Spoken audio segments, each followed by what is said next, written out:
哈利路亚！太平安，弟兄姊妹，相信大家在努力嘅阿們，係將弟兄姊妹大家起來，再講大家弟兄姊妹做片前人，我哋睇下安分而分來。我相信大家來到呢，大家要小心，要敬拜大家上帝，阿門。大家要讚美大家耶穌上帝，哈利路亞！大家來破事，大家耶穌上帝。耶穌上帝先切界的，哈利路亞，哈利路亞。大家睇出來，大家上帝，大家放手呀。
帝嘅全世界人，加信耶穌上帝人，每日都好，阿門，每日都好。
Hãy subscribe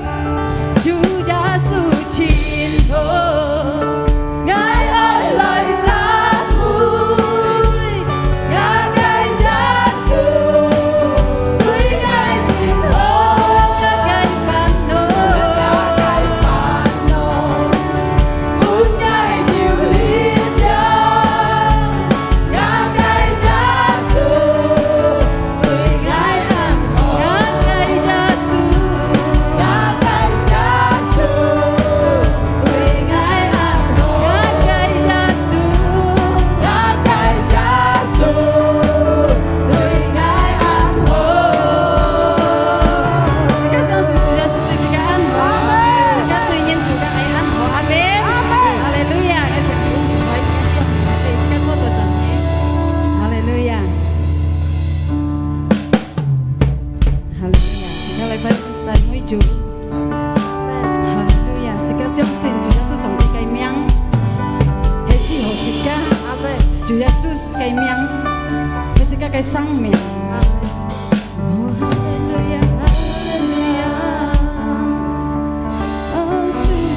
上帝，也改名之後愛到神，哦，哈利路亞，愛到神來行義，哦，耶穌上帝，在第四節家寫主耶穌上帝，節家相信主耶穌上帝來做先這本節家，哦，哈利路亞，哈利路亞。切切，即刻嚟唱。耶穌改名，愛得到之後，隨耶穌改名，愛得到救恩，父母變了空，殘廢變了行，隨主耶穌改。心將愛得到，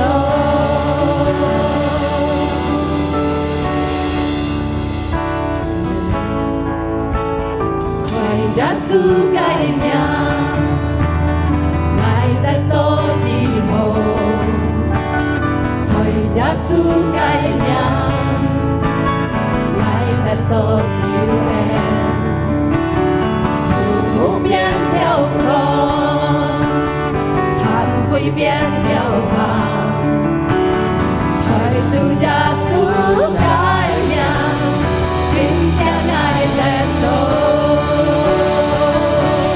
耶穌改名，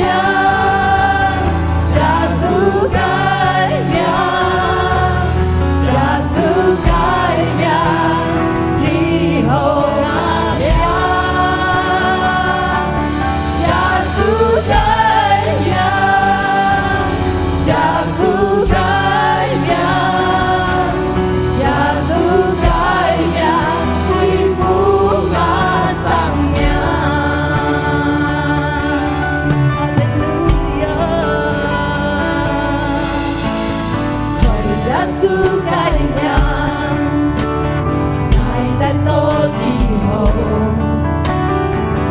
耶穌改名，愛得到救恩，父母變了空，殘廢變了行，隨主耶穌改名，心將愛得到，隨耶穌改名，愛得到之後。耶穌改名，愛得到救恩，父母變了空，殘廢變了行，隨主耶穌改名，心將愛得到。這個係聖經，耶穌改名，耶穌改名。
敬拜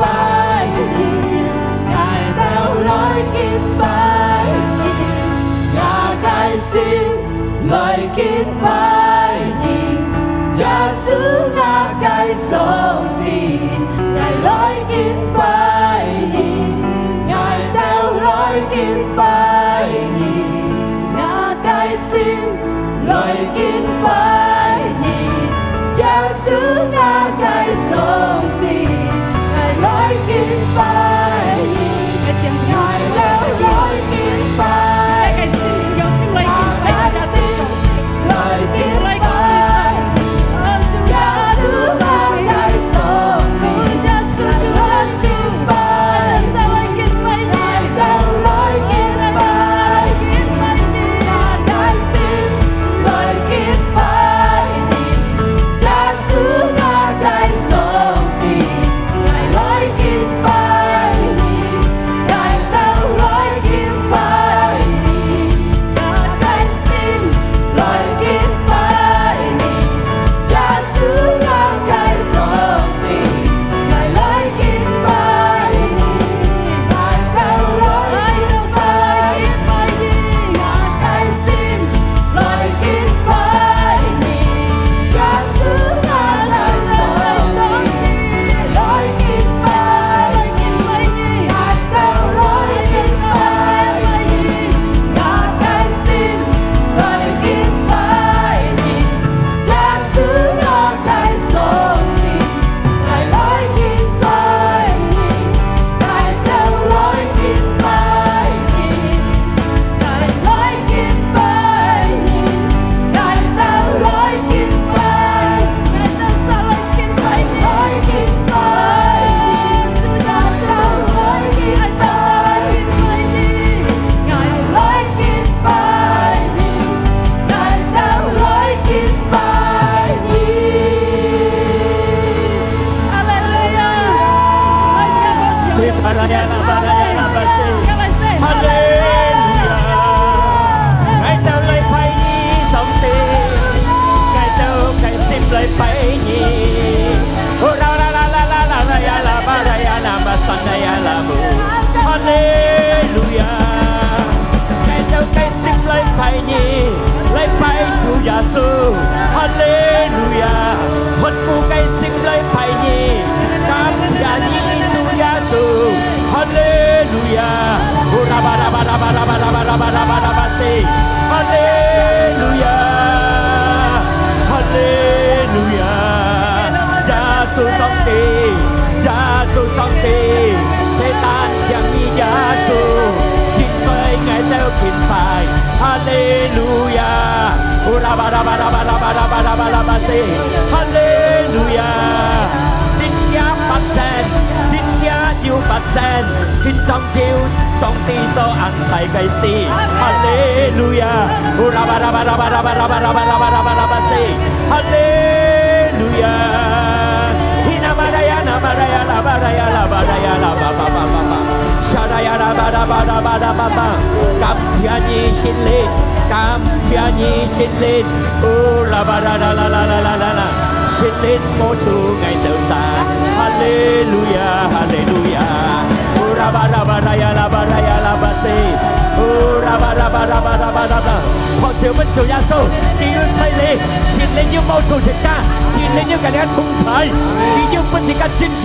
你要不停嘅健康你要不停嘅聰明智慧哦你跟人家同台你當照你家大學顧嘅心禮你家大學顧嘅心禮嚟到嘅面前你要看顧你要照顧你要保佑成家哦你要不停嘅身體健康你要快樂不停嘅冇路嚟哦你經濟你嘅特性嘅路哦พอเชื่อมันเก่งโอ้ฮาเลลูยาฮาเลลูยาฮาเลลูยาฮาเลลูยาจิตใจกับกำแอนจิตใจกับลุงยาวทรงเป็น主耶穌ngày tao sa相信神靈要推你神靈要救物每隻ngày tao sa日子要救物一仆人穿一嘅法是當嘅超沙車車得一嘅福氣，透過一嘅反應，我都得到救贖；透過一嘅反應，我都得到力量；透過一嘅反應，我都得到獎嘅路。雖然世間你喺度嘅到底未按用嘅，但係要信靈嘅嘅同在，天天嘅都得勝。感謝你主耶穌，你嚟救乜都做嘅都晒，在耶穌基督嘅名，我都感恩，我都禱告。是家切切嚟講，哈利路亞，哈利路亞，大家講三句，哈利路亞，哈利路亞，哈利路亞，哈利路亞，奉召本主耶穌，望要錯之世間一做小今天做片背後講一趟主耶穌寫世界，主耶穌寫世界，哈利路亞，唱錯用弟姊妹。太平安，大家，我相信大家平安，大家得嘅健康，大家得上帝嘅力量，大家準備上，大家嘅心嚟接上帝嘅話語，阿門。見當朝那大家嚟聽，嘅嘅聖言講嘅話，本大家聽，我唱蘇蘭上嘅講，呀，哈利路亞，大家拍手本嘅，哈利路亞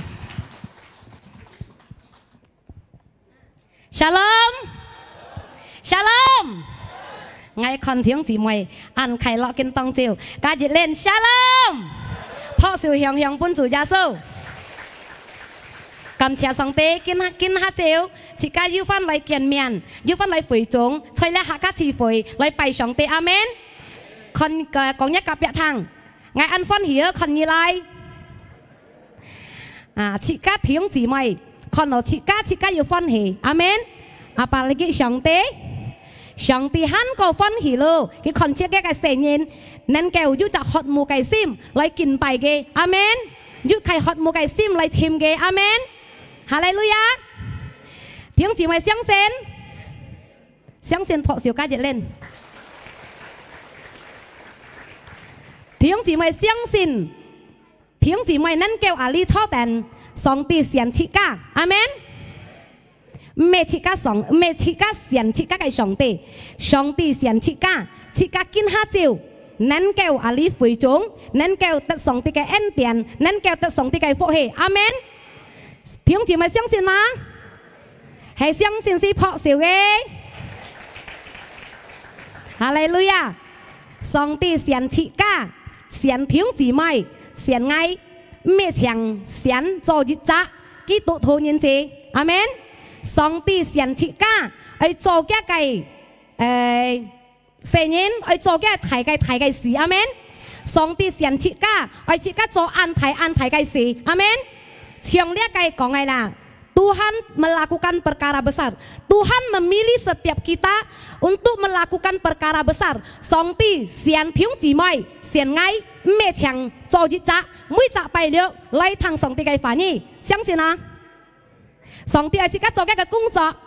amen. Song ti ai chỉ cả cho cái công作, ai lấy dung giàu ghê, ya.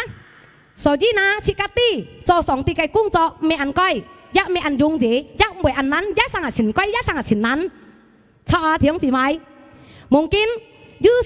sebagian ahli tet ไงอันหล่อแล้วไงเหี่ยวทุทีแล้วไงเหี่ยว做上帝工作เหี่ยวอาเมน做上帝工作按多方式สิกาหันเหี่ยวสร้างไก่ mungkin เหี่ยวทุทีช้อน上帝嘅反應做上帝嘅工作mungkin juga sebagian saya si kotor了，你啥講是講要做上帝工作，是講不看錯但，是講要禱告，阿門。禱告本是講計不看人，很忙信上帝計，忙得救計，阿門。很曉生計，很曉出，是講對出，阿門。係講唔曉出計，亦總是講要做上帝嘅工作，是講不看曉禱告，本是講計不看人，呀，第一，是講曉禱告本不看人。hắn hiểu祷告，本切家計及別領撒人，mang信上帝嘅人，切家hắn hiểu做上帝工作，阿門。上帝先切家，咩想做日扎基徒人，愛救切家，下領切家，先後切家，冇世間咧，切家進天堂，咩人樣，吉日田，阿門。假如係上帝嘅咧，愛先切家做得救事啊，個人見下照接受主耶穌，主耶穌我相信你，我兩世。song ti ngay tay như chọn hậu chẳng ai anh nhong mắm mang ai gắn song ti ai chị ca cho cái công cho amen ngay ti mẹ ăn coi ăn dung gì cho song ti cái anh á ya mẹ ăn dung gì tao cô lấy cái nhị gì lung trùng nhiên đi hạ chị ca ti dịch dòng cô dịch dòng mun thi tu ăn to bởi lấy tao chị ca cái sinh phật trung tận mà số du song ti cái nhiên cả mỗi song ti dịch dòng ai kinh cổ amen dịch dòng ai kinh cổ dịch dòng cổ dòng cái mun thi bởi lấy tao chị ca cái sinh phật trung các mun thi sĩ các một chẳng gì cái tụ bởi lấy các phiền thông một chẳng gì cái mấy bởi lấy các phiền thông bắt đói đúng bắt bởi bắt phiền chắc mấy còn ở sĩ các yếu chủ anh như nó bởi bắt phiền dịch thiên bởi bắt phiền amen na nhong pan nhìn na sĩ các lấy tùy phụ na lấy cái mun thi ya sĩ các hàng lấy cái gì sĩ các kinh trả nhất cái tề ma sĩ các cái gembala tết đói ya sĩ các ơi chiến chiến nhong pan nhìn sĩ tổ sĩ các hiểu chiến chiến na chị ca ở du dịch cha, khiêng ai xin sim à, khiêng ai xin sim chẳng hiểu nén kêu, khiên tay chị ca, chiến trình, you amen mà,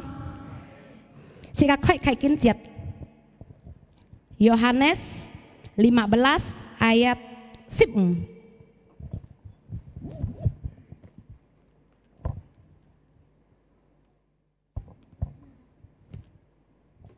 Haleluya. Ya, aliju ya. Yohanes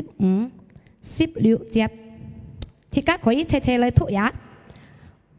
Bukan kamu yang memilih aku, tetapi akulah yang memilih kamu. Dan aku telah menetapkan kamu supaya kamu pergi dan menghasilkan buah, dan buahmu itu tetap. Xiang xin kong amen. Jika xiang xin na song ti xian jika, phó xiang song ti. Ngay juga xiang xin me ngay xian song ti xian ngay song ti juga xian tiếng chỉ mày song ti khen tay chị ca kim mô biong hết chị ca so ji song ti ya cho song ti cái anh á ya me ăn dung gì có lẽ cái nhị gì ya ăn to mun thế ăn to thùng khổ chị ca ai kinh có ya namanya chị ca han ju second li song ti hai dung chị ca ya dịch thiên dung mun thi chị ca ai tùy phụ cái so ji chị ca ở dưới dịch chặt khiêng cái xin sim amen cái li tu còn tàu máy còn tàu bùa tu còn linh gì ngay còn ngay na ở dưới cái xin sim cái linh gì chơi chị các cái sang miệng trung sen phật trung amen dính bụi xin sim ăn trồng dầu ya khiêng cái xin sim xích bún trồng dầu hay mua khiêng cái xin sim à chỉ có mua bún xí ya mua bún xí tùy phụ hay mình thi à xích phun to mun thi à ngay li thiên cái lượng nhiệt ngay đặt gì mày ngay ở chỗ khâu thiền bún cái ăn ơi chuối nhìn cái ăn ơi chuối nhìn cái xin chuối xin được học kiểu leo cái tiền đồ phiền à cái ăn khiến sống xin thong cái ăn khiến lại bay chu cái tiền đồ căng cơ bún nhiệt bay tôi hả ho bay xía ngay khâu thiền bún cái ăn luar biasa ngay con nó kia ngay tật phụ à ngay con nó kia ngay xin sim nè cái khiêng à anh nhung hiền ơi chủ ơi tao an phết khiêng cái xin sim à an khiêng tụi chủ cái còn ngay thằng cái mò thì xì lên này liao但係咧切街大田嘅咧叫全道教本切街anh nhung xin sim an luar biasa ngay còn thằng cái họ ở ngay thế chồng cái anh nhung切街係為電腦不到平sang à切街biasa平切街係慘啊cái tiền đồ căng cơ ra hi mà cái mốt thì xì liao à cái mà hắn xin tổ cầu ngay chụp phụ ngay yếu tổ cầu cái tao để xong xây tổ cầu ya cái khiêng ngày xin sim mà so với song ti còn mấy cái xiên chị ca ya mấy chị ca xiên cái但係chị ca yêu cung chị ca yêu bà kiến chị ca rồi chị ca yêu khiêng ngày xin sim mà chị ca yêu khiêng ngày xin sim nha phiền thùng lấy tao chị ca cái sang miệng chung à chị ca đấy hắn nên kêu à thiên진啊，唔係退步啊，只唔會到啦，要信心強嘅信心咧，但係自家堅係前進，因為咪自家認歸係前進，自家特信嘅人，阿門。上帝已經做了本自家了，有啲自家咧係接上帝창조的呀，所以自家係咪自家信心咪強嚟，阿門。要日咋兩隻更加哇，日咋嘅朋友都講嘛，你空你不到stadium笑，安面啊，安突然間就我你冇คน嘅上嘅ไม่คน，tapi佢冇做，啱只冇要傳做本佢聽，佢講硬心呀，tapi我相信要上帝嘅賜亮嘅心本佢，上帝嘅冇錯嘅心，佢要得到上帝嘅力量，阿門。你看啊，佢係分別啊。要做概念，強嘅信心概念，佢曉顛倒平啊，佢咪你親計親，佢馬來漢曉講，我地上啲看我信心就會起步。假如係講我信心啊，每一責任講我相信啊，係問題來就是家嘅生活中啊，平通不到摸好啊，把佢惡戰啊，把自家很有講啊，主耶穌我相信你。ketika yung munti lai到時間生活中啊，自家就曉啲，自家嘅信心啊，都會起步啊，曉前進麼啊？無論咪發生自家曉前進麼啊？係你敬拜主麼？係你擁有耶穌麼？係傳上帝嘅話本人聽麼？係你做上帝嘅工作麼？呢一啲係冇信心嘅人啊，呀，佢講咪？佢係分別，我頭少佢講。不要跳樓，我跳樓嘅講，ทาง嘅บุคคลยินยอง法，我想到好彩上帝，自家有上帝嘅人啊，所以自家安得福嘅人，阿門。啲上帝反而講自家啲，是到自家要集和yang tetap，要集本啊，本強嘅信心啊，一個鏈子啊，信心嘅鏈子，要推自家。生命中、生活中，阿門。因為這兩樣要看待自家，要乜自家前進，因為面前嘅路途很安全，阿門。自家可以看日責嘅上帝嘅僕人，講嘅僕人啊，講嘅心債啊，實在咪實阿別尼個，你當就上帝要提醒你心責任，嘅個信心撇係。強嘅信心，佢講啊，含佢拜廟上啊，佢唔係拜啊，佢話講啊，係講壓住啊，冇下少叫嗌啊，或啲咩咪收事咯，佢肯唔係拜啊，你係硬樣嘅信心啊，你係強嘅信心啊，阿門，自家係聽佢學啊，呀，自家係聽佢學，讓班人時代啊，自家曉咗熱責。強嘅信心啊，要格用堅強嘅信心啊，一天自家係吐上帝嘅反應，阿門。係聽上帝嘅反應。在Roma 10 ayat 17，佢講信心又強，信心又紅，都係從聽反應嚟，阿門。信心啊，夾反應都一係白嘅嚟，唔曉嗱嚟半開嘅。要信心對格飲定格反應做熱行，因為到自家信心啊，係強啊，一天要反應在自家心中度啊。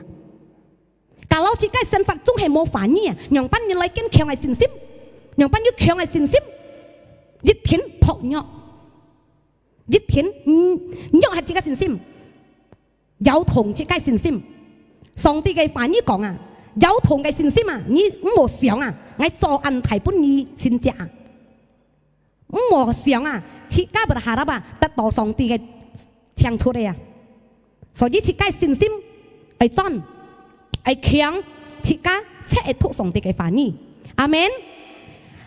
差不多係差不多前日，我都實緊要咪有講曬，我白白解釋，用3M 用，你3M 咪好。你3MC 咪催貨你promosi 一聲3M 佢講好，我時我就望起3M，我是身上阿仙了吧？3M 呢啲嘛，咪催貨你啊！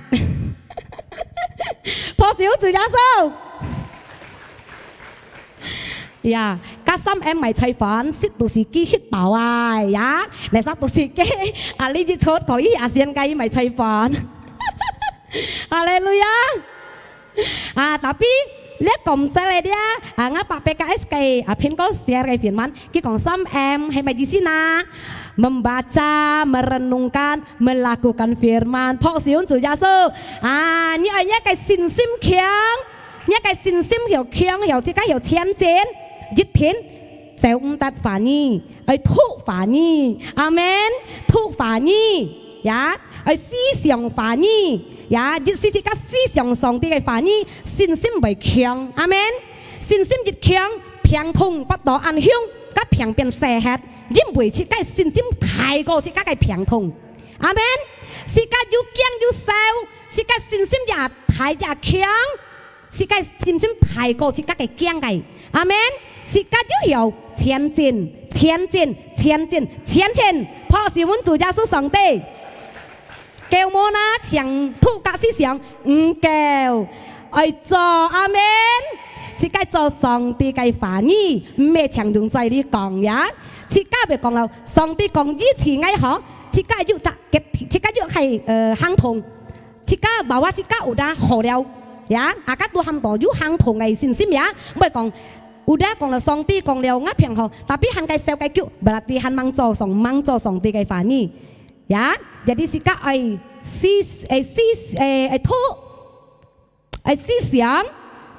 做上帝嘅反應，信心熱天都強，熱天強，問題來到自家嘅生活中，來到自家嘅生命中，自家能夠前進，因為上帝先自家做日子，今係前進，前進，前進，咩退步，咩退步，阿們啊，ทีนี้ไงตัว講到係咪ลิ้นจีนะ要悔改嘅ลิ้นจี阿們重遊係講自家冇悔改嘅ลิ้นจี咧，唔曉咩自家前進，吞主耶穌嘅路，因為吞主耶穌嘅路咧，係自家前進啊咧，自家要係悔改嘅ลิ้นจี啊咧，自家能夠看上帝做安排嘅事，上帝做安多善就發生，幫自家看，係自家冇日呢悔改嘅ลิ้นจี，自家要看，即係安樣現，係相信自家呢啲嚟隆重。都愛，阿們，看上帝做安排嘅事，看上帝做安排嘅先者。用班人講要悔改嘅ลิ้นจีนะ一見要係改變，呀，要係改變。mungkin，你講到luas安排事，呀，dulunya，我mang接受了主耶穌，mang信主耶穌，我前面9年，我每年2年，呀，阿爸佢出信堂度。ngay ứng suka lihat po, hata li pengen meloi lo, ali moho. Lihat saya hantar mau pui koi kai linci, ya. Jadi Meksika le jualan Cika nghiu前進啊，所以上帝跟Cika係前進，阿們。Cika bong by 做了按很做呢開始前，mungkin上帝分喜計，termasuk 除惡呀做除，Cika冇嚟做了，Cika咪有。要係悔改嘅ลิ้นจี是到自家曉前進，因為到咪上帝先自家愛做安排嘅事，阿們，佢咩強先自家做自己土嘅人，我咩講啊？係講上帝安麻煩到咪先自家嚇，先自家強愛叫自家ลิ้น很為難啊！接受主耶穌兩世，我哋上帝帶自家轉，但係上帝唔係。上帝用自家，所以呢，自家要個悔改嘅ลิ้นจี是到自家曉本上帝用就一個命，做一個成人，做一個僕人，呀，吹自家會都學吹木卡，吹滿背，自家曉做上帝嘅工作，阿們，做上帝先自家做一個阿拉講咪邊個？做一個阿拉啊，自家做到上帝嘅。成人、僕人去做到要用嘅嚟，呀，冇做到冇用嘅嚟，冇用嘅，賺到一槍啊！用嘅呐，上帝跟先自家變天傑嘅人咯，係啊，差點點咪？自家跟咩咧？你世間用計了，自家跟天傑嘅人面了，因為自家先人嘅做自家叫做好，佢天阿爸自家嘅成人，上帝講啊，自家咧係要悔改嘅。ลิ้นจี啊，自己能夠幫上帝用啊，呀，上帝用自家啦，做嘅工作用就嘅，上到呢，從呢下自家บุค่ายุจะเสียชู啊，呀，個เสียชู嘅奉仕咪， untuk piong bảy theo piong cây bảy theo cho he còn hắn yêu dùng chỉ cái dùng giá hắn hiểu lăng chỉ cái dùng giá phải gán dứt chóng xong chỉ cái he còn yêu đã vui quậy cái linh gì à đấy chỉ cái xong thì dùng chỉ cái hiểu pun xong thì dùng ya berguna untuk Tuhan dipakai xong thì dùng chỉ cái hiểu dùng giàu cái miệng kalau he còn lấy sệt khua đấy hiểu lăng liao ngày相信所以 electronic 點了，係簽過先嚟了。上帝呢，設家做上帝要用設家，滿很錢多但很設家，上帝係用嘅。阿們，見下照設家單啥，過歷史單啥滿單啥，呀，阿爸設家做日基督徒人，做喐集悔改嘅領字麼？上帝係用設家咯。所以設家係做日集，上帝嘅聖人做到喐berguna喐用出嚟。阿們，冇係嗱呢下講到。Kasih cuma junga, mesiang head you sebagian siang head, tapi you sebagian hantu kang lecang, amen. Akin hasil mungkin cika cito, ngay anh chồng you mang you nhung phui quậy cái linh gì, ngay phui quậy, chẳng họ lại, amen. Song tiêu pun cika kỹ phui, cika hiểu vẫn chẳng là hắn hiểu bật phụng si pun song tiêu dùng, amen. Phò sử dụng từ gia sư song tê. Thì xăm, ngay còn xăm khay, yeah. Ở yêu dịch dạ linh gì hay mày linh gì? Yêu dạ oi cái linh gì cá si, cá ăn trồng dầu, ya.所以做dịch dạ cái tụ thứ nhất yêu song ti cái oi, song ti chỉ cá cái song ti,都係dịch dạ thầy oi, amen. Chỉ cá thiếu gì mày, nên kêu yêu à li tít cho tần, ngay nên kêu yêu à li khi tần. Tu hay dính bụi đó song ti cái oi, hay mẹ song ti cái oi, ngay chỉ đó ngay mò ở đây khi tận, thiếu gì mày dù cả mò ở đây cho tận, ya, chỉ cả yêu song ti cái oi chơi chỉ cái sự phân chung, cái tu hay dịch chặt linh gì ya, yêu chặt oi ya, chỉ cả hiểu cho song ti cái công作, ya, ngay mẹ còn theo sân cắn chỉ cả song ti xiên chỉ cả mẹ xiên cho dịch chặt kỹ thuật thu nhân, cho dịch chặt tất kiu nhân chú họ léo. Jika tang Paulus kon Paulus jika kinjet Filipi 1 ayat 22. Nah, tiung si mai koi cecetu. Tetapi jika aku harus hidup di dunia ini, itulah berarti bagiku bekerja memberi buah. Jadi mana yang harus kupilih aku tidak tahu. Tapi ngai tu teu, kong teu kia kaitit berbuah ya, memberi buah. Paulus konga, ya, kisang toa, ya. Thân song ti cái lúa, cho song ti cái ăn sĩ ca hắn yêu kỹ phơi sang tổ, sĩ ca chơi yêu tà chỉ, amen. Trong theo sang ngày講ngày, yêu ai tà yêu mày chỉ, yêu cha, xin sim, khiong ngày xin sim cái chỉ, can trồng giàu, cái hiểu tài sĩ ca chiến chiến, amen. Yêu cha phơi cõi cái chỉ, mày chủ lăng sĩ ca, mừng hà lăng sĩ ca chiến chiến, ya, có điều bùa mấy, bùa cà si hay yêu song ti cái ai dịch thiên kia thuần phụ chim. yêu song ti cái oi chơi cái sim trong tổ chức thiên cái chọn phụ chim, cái chọn pun cặp nhận ti, ya, ngày hắn kita ngày cái linh điang ngày chẳng xin chủ đấy, ngày yêu chọn dịch trả đấy, ngày xíu yêu chỉ liệu yêu dịch trả gì cái này cả cô cả, kỳ ngày xích phò nè đấy, ngày cắt mày phò, ngày chọn cái ti ngày xưa nhân mọn khang chọn ngày mới ti, sang ngày chỉ tỏ song ti cái oi ăn thải pun ngày. Jadi sika jitin oyu anyong ina oy choi sika sim chung tu, amen. Sika kon mui jita nyin mang sin song ti kai nyin sika dia boy yu jita kalau yu jita oy dia sika yu kai hati belas kasihan yu cha chi liang choi an choi ko kai sim dia kon jita nyin yong dia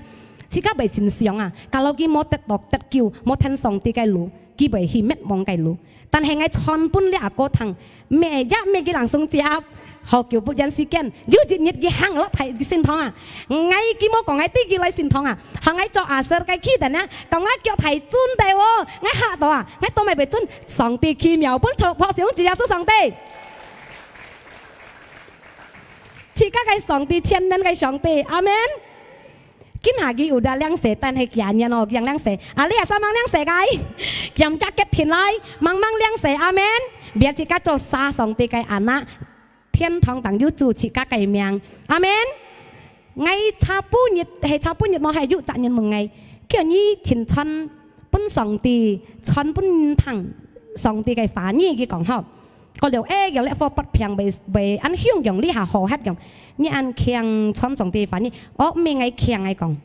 咩嗌強，上帝強，阿們。切開上帝千年嘅上帝，切開上帝咧冇就講冇可能嘅，都唔係嗱你被人用傳佢講啊，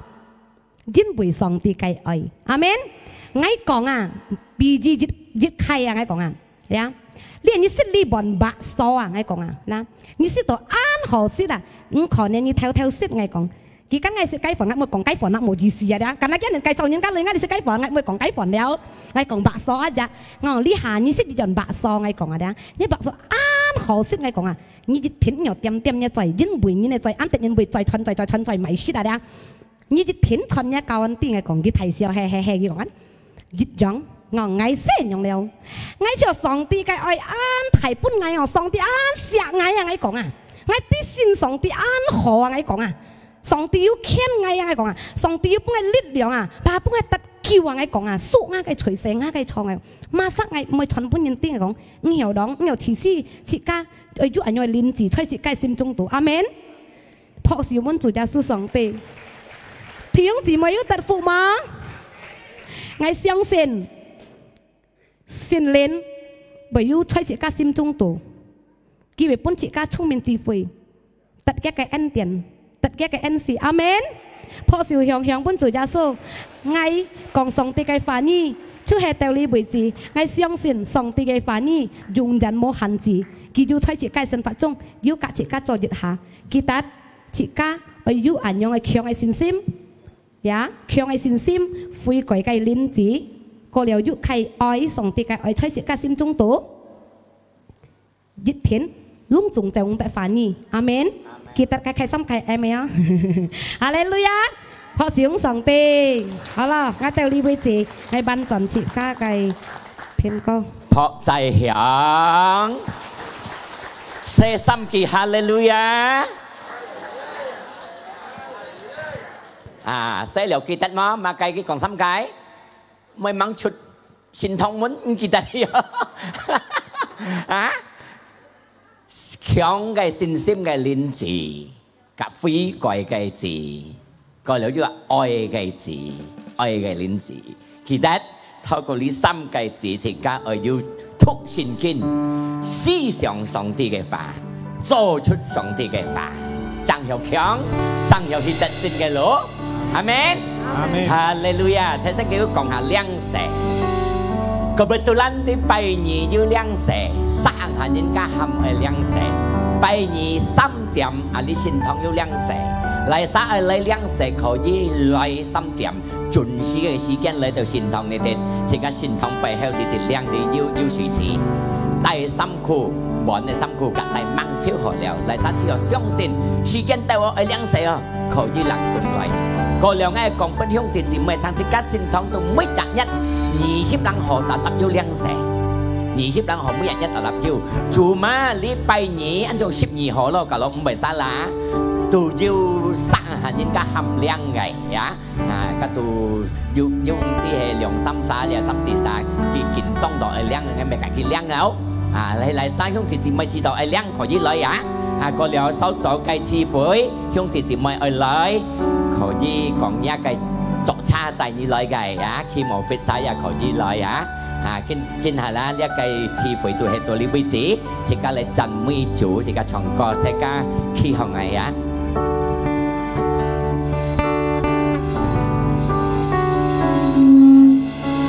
隨着世界名。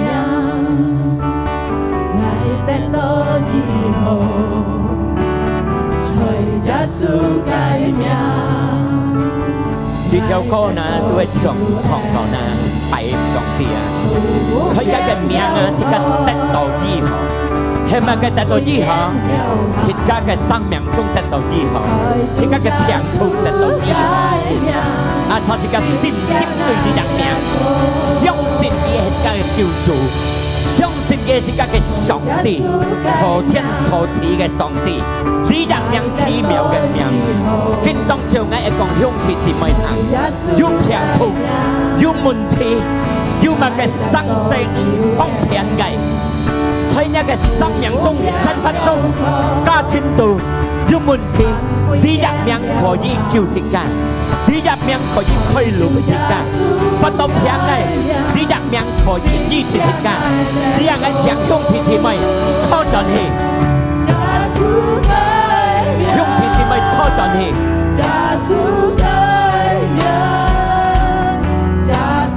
一奇妙嘅名，今年就祝福天家，你入命能夠支持一片，你入命能夠打發一片，你入命能夠支持一片，你入命透過一個命，一個貧窮可以變消滅，他的相信一個信心變強烈，一不到那個平路和平當照。有個痛，他那痛，心真冷，有平，剛剛也好，神你入命，能夠支持你，你係相信嘅，你下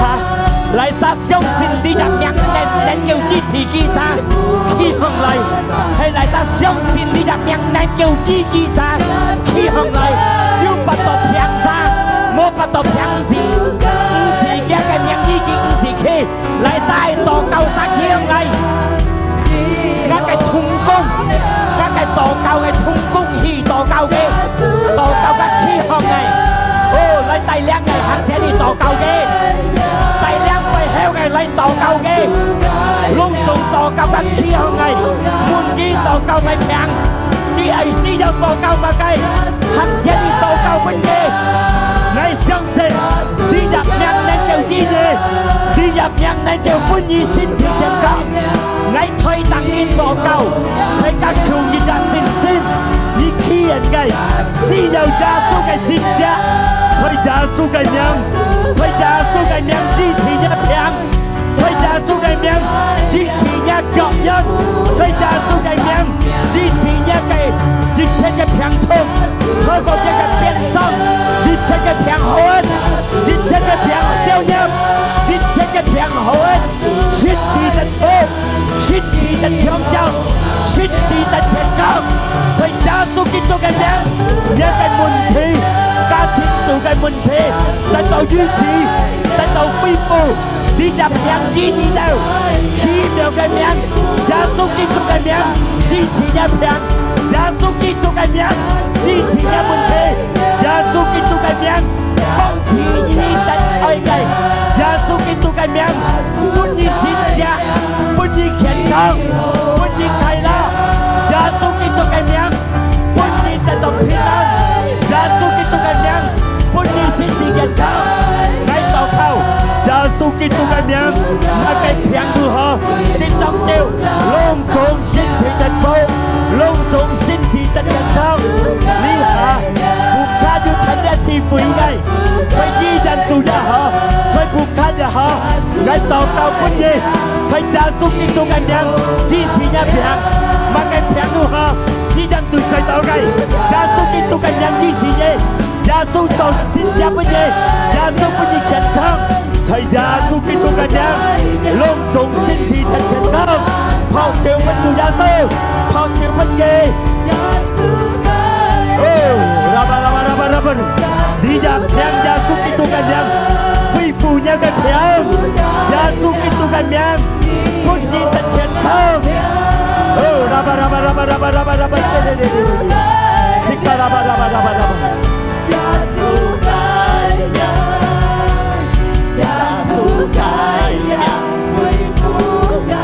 Yes, dia akan yang vivo jika kesam yang Yes.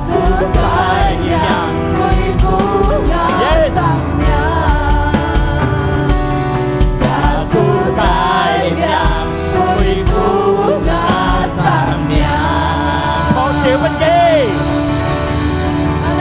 Giá số kỹ thuật miệng Duy trì tất cả cái sang miệng Amen. Tận đầu chuyện không ra Khi ông ấy phong xíu bên chủ giá số Thế cả khi ông ấy phong xíu bên kia Đi tổ xin giáp bên kia Đi đâu tổng thông họ Luôn đâu đi thần họ Nhà cái xin thị chất chân khang Nhà cái muốn lùi Tận theo muốn lùi Tận đầu sống đi khai lùi Vì chủ con như phiên âm 祝福你快乐，祝福你平安。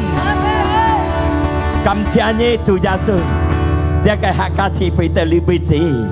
但係呢個法語冇限制，願叫要在我生命中，我都就呢法語去行，我都熱天去得勝嘅路。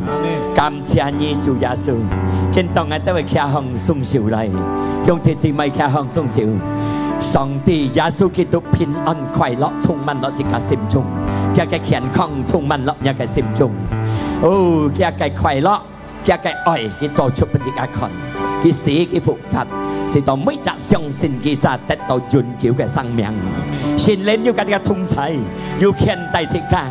離下到永永遠遠嘅牽帶自己去得勝嘅路，自己嚟接呢個福。自己嚟享受呢上帝嘅福，自己嚟做出呢福，本人人可得。在耶穌基督嘅名，自己接呢個福，自己齊齊嚟講，阿門。